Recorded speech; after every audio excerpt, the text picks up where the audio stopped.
Grab a piece of paper and something to write with, because I got a list for you in today's episode of No Fail Hydroponics.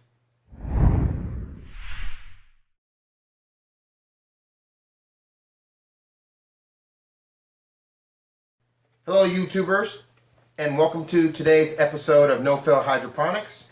This might be a little longer episode than usual. As you can see, I'm still fooling with the lights, the video. Hope things are going to be getting better for you.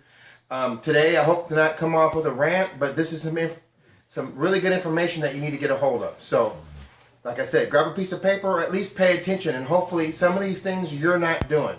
Today's episode is called Stupid Things That Indoor Growers Do.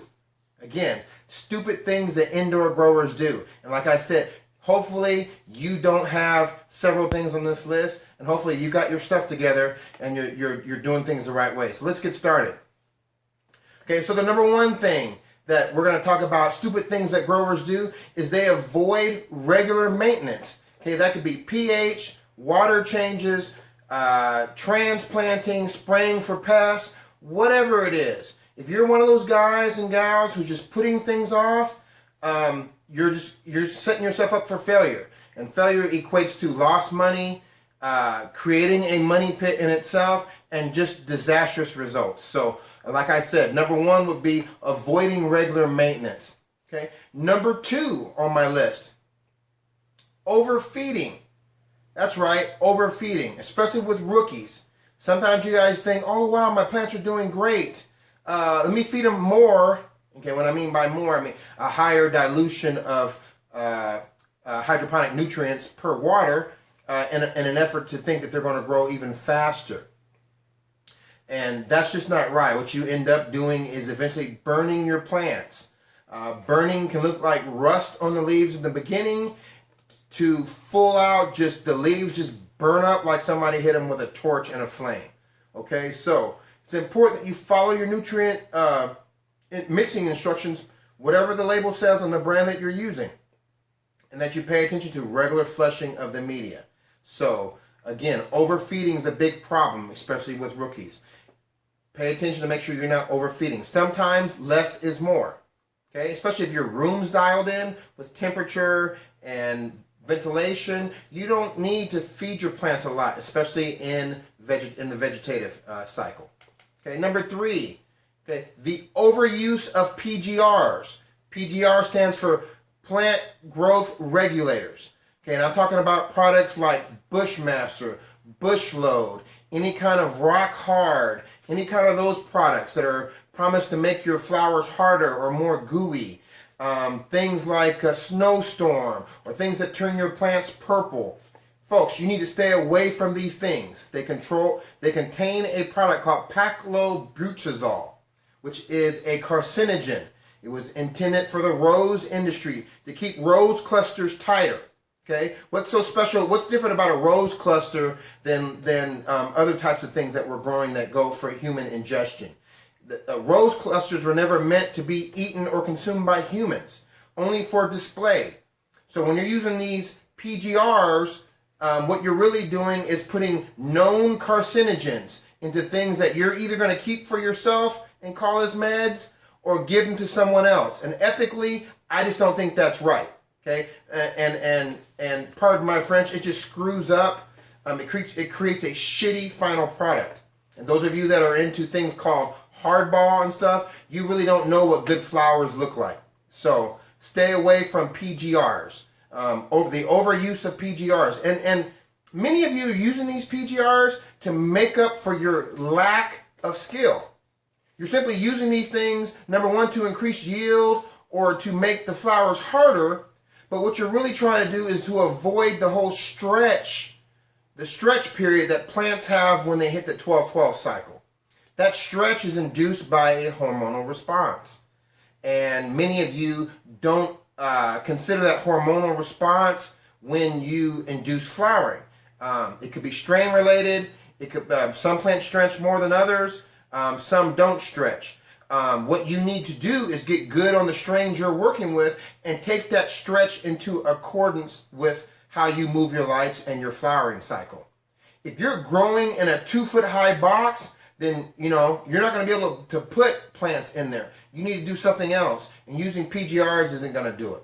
Okay, many of you use it just for those reasons, to avoid stretch, increase yield, and to make the flowers rock hard. Okay, and what they really do is they take away smell and aroma, and they take away crystals. And those guys who say, "Oh, break it open and you can smell it." Hey, I shouldn't have to break it open. If it's done right, to the quality that I'm used to seeing, PGRs are not the way to go. So there's my little rant on PGRs. Stay away from PGRs, folks. Okay, the next one's going to be, the next stupid thing that growers do is you have a flawed pest regimen. Okay, and what I mean by pest and diseases, a flawed regimen is maybe you're one of those people that only waits until you see pests to deal with them. And by then, lots of times it's too late, especially if you don't know what you're looking for. So what I mean by a flawed regimen, instead of waiting until you see your plants in a cocoon from spider mites, or that you have white flies flying all over the room, or you got fungus gnats in swarms, or your leaves, you got powdery mildew flying all over the room because your fans are blowing the powdery mildew off the leaves. Instead of that, maybe you should have a monthly thing you do. Maybe you spray your plants once a month with neem or some other natural preventative to keep mildew and small critters away.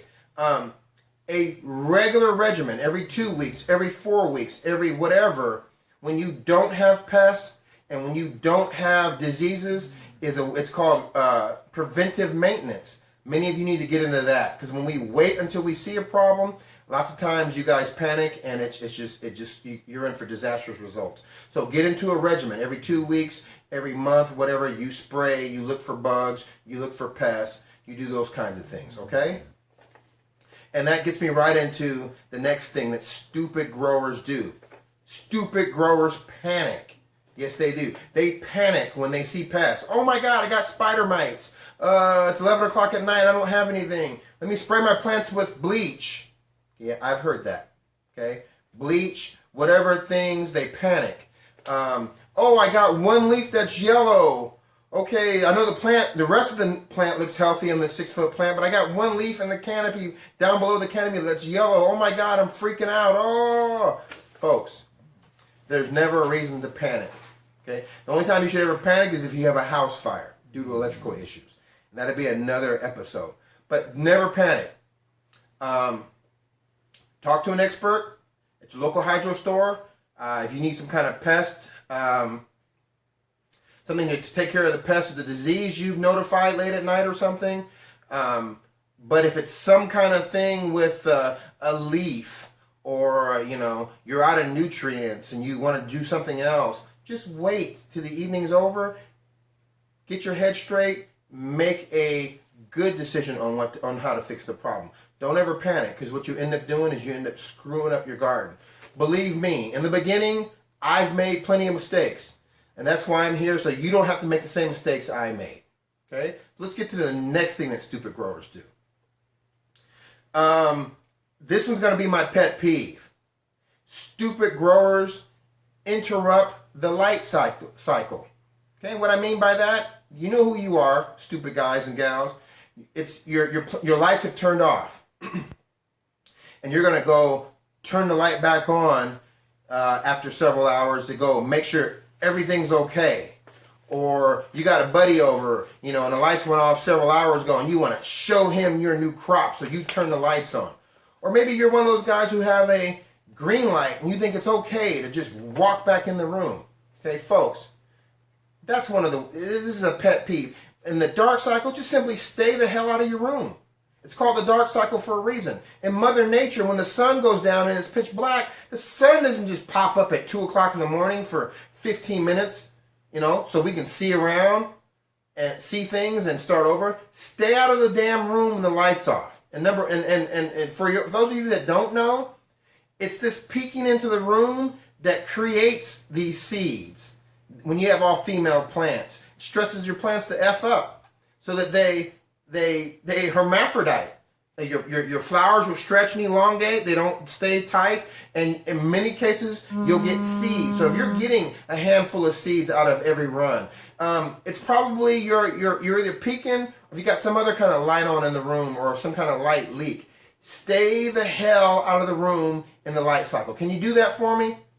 Promise Ape you're going to do that, and that will make big results on your room. Trust me. Okay? Just that little thing. Stay the hell out. You got 12 other hours you can do things. Take care of your business during then. Okay? And the next one's going to be, along what I said, having your friend come in. Here's the next thing. Stupid things that growers do.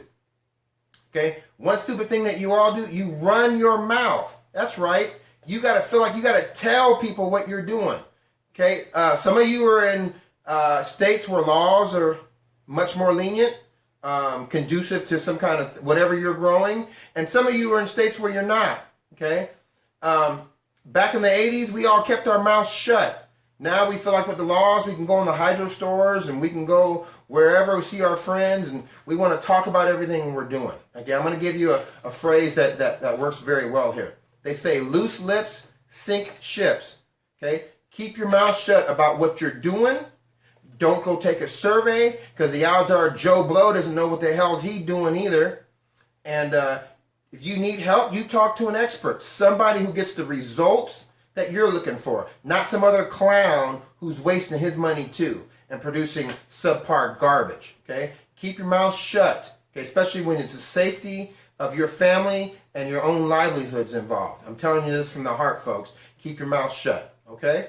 That's with some real love there. So let's move on. The next thing that stupid growers do is they form partnerships with other growers. Yep, some of you are out there are guilty of this. You start off with good intentions. You got a guy or a friend who, hey, let's go rent this house, or let's go 50-50 on a grow. We can buy the equipment and split the profits and the medicine 50-50. Sounds good. It does. And it can be good. But 9 out of 10 times, things always go sour.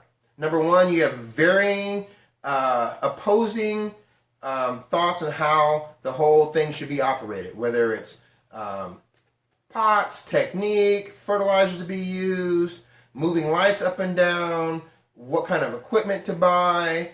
All those little things tend to get magnified. Number one, that diversity of opinions can cause problems anyway. But when you start failing and things don't end up right, those little problems get magnified, and it just creates bad blood. And eventually what happens is the partnership dissolves, the friendship dissolves, and it gets to be a sour situation, and all you're really doing is wasting money. Folks, if you don't have the ideal location, place, or even agreement with your spouse, girlfriend or boyfriend, or it's just not right for your family, then just don't grow. Okay? Not until things are right.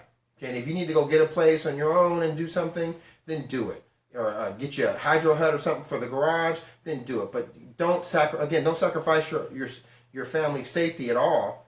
But these partnerships seldom work. Okay? They seldom work. And I've got horror stories that I could tell you about. Okay? That I thought people were my friends. People approaching me because they like what I do, they like my results. They approach me and then they try to screw me in the booty. Okay, and I pull the plug real quick, especially when I put up all the money and all the equipment's mine. So I'll pull it right out. So I've learned from some mistakes and I'm passing it on. That's some more true love for you. Okay, partnerships very seldom work out right. And the last thing we're going to talk about today, when it comes to stupid things that growers do. The last thing on my list is stupid growers don't make money. That's right. All the things I just listed. Maybe you got 1, 2, 3, 4, even more things on my list. And what they all equate to is failure after failure after failure. And you keep dumping money and money and money. You keep hitting your head against a brick wall, frustrated time and time again. Month after month, year after year, you end up wasting money and losing money. Okay, that's not the whole key. If you're in it for just personal medication, then you should be making the best personal medication for yourself. If you're in it to to provide meds and make a little bit of money to make your expenses lessen. You get some kind of legal cooperative, and you're just throwing money down the drain. That's a problem, and that can be fixed by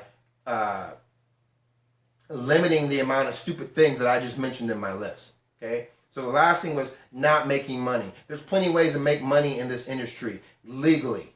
Okay, there are. You have any questions, you come talk to me about it. Okay, so that's going to end my episode today. Stupid things that growers do. If you have any questions or want to do some follow-ups, be sure to email me at thehydroponicape@gmail.com. After this swipe, you'll see all my contact information. So that ends it for today. Be safe and happy growing out there. Okay? Be safe, you guys. Have a good day. Please be sure to like and subscribe and contact Ape at thehydroponicape@gmail.com.